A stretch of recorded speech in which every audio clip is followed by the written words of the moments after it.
tal, mi querido Teodoro Rentería? Un gusto saludarte a ti y a toda la audiencia de Irradia Noticias en el 103.7 de su radio.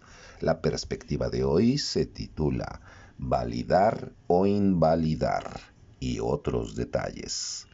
México atraviesa por un proceso de reformas constitucionales que lo llevarán a lo que podríamos llamar el tránsito del antiguo al nuevo régimen.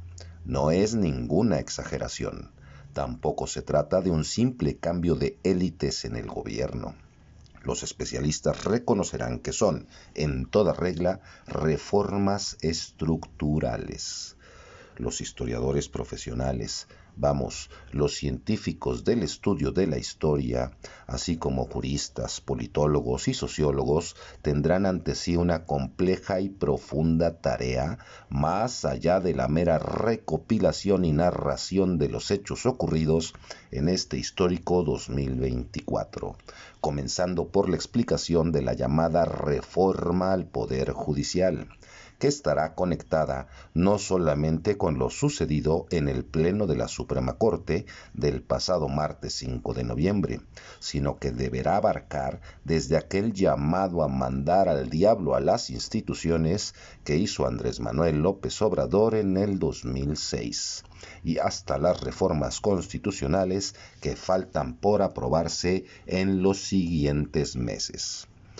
Ante la insistencia del oficialismo de presentar estos sucesos bajo argumentos y conclusiones tal vez no erradas del todo, pero sí muy sesgadas, que pueden generar percepciones sociales equivocadas o alejadas de la realidad, bien vale la pena hacer algunas puntualizaciones, sobre las que después se haga un estudio en forma al margen de las pasiones y los intereses políticos. Primero, y debe quedar muy claro, el Pleno de la Suprema Corte de Justicia de la Nación no declaró en ningún momento la validez de la reforma. Lo que sucedió es que no alcanzaron a contar con los votos suficientes para declarar su invalidez parcial. Una consecuencia inmediata de ello es que el texto constitucional, tal como está hoy, se mantiene vigente.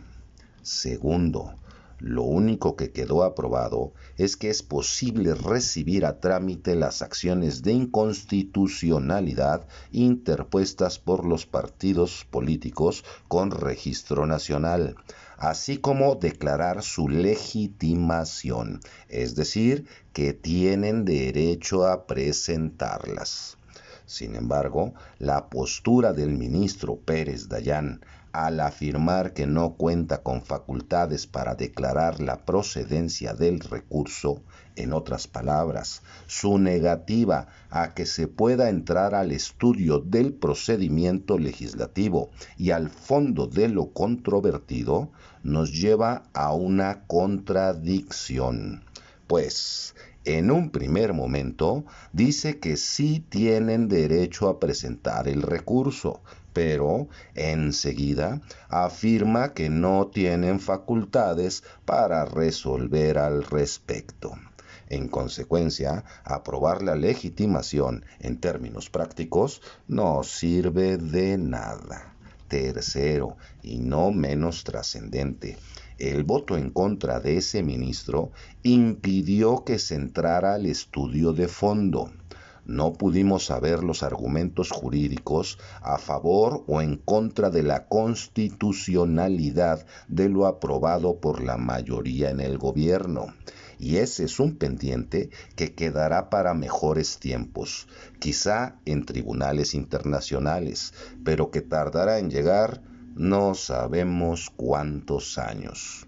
Cuarto, no fue tampoco un triunfo del pueblo de México, que ya había expresado su voluntad soberana en las elecciones parlamentarias de este año, puesto que el mismo Pérez Dayán sostuvo que todo provino de la sobrerepresentación otorgada por el Tribunal Electoral, sin la que habría sido imposible una reforma de esta naturaleza.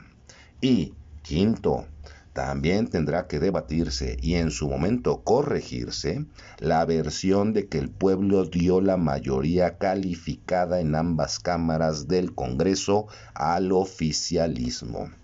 Incluso en forma independiente a la sobrerepresentación en la Cámara de Diputados, los votantes mexicanos no dieron de origen esa mayoría en el Senado, sino fue construida artificialmente con posterioridad a las elecciones, en condiciones por demás desaseadas y cuestionables. Aunque podemos prever diferentes escenarios por venir, los resultados de estas reformas son impredecibles. Los tendremos que vivir al paso del tiempo. Y para iniciados, quedando Ulises Bravo Molina moralmente fuera del proceso para continuar con sus aspiraciones de seguir al frente de Morena, la baraja está abierta. Raúl Tadeo Nava sigue con la mano alzada, sosteniendo que cuenta con el respaldo de 41 consejeras y consejeros. No obstante, no deja de mencionarse que, fieles a su proceder político, en Morena terminará decidiéndose desde el centro y desde arriba. Yo soy su servidor y amigo Marcos Pineda Godoy. Le deseo que tenga un excelente día y no se olvide que la información es poder.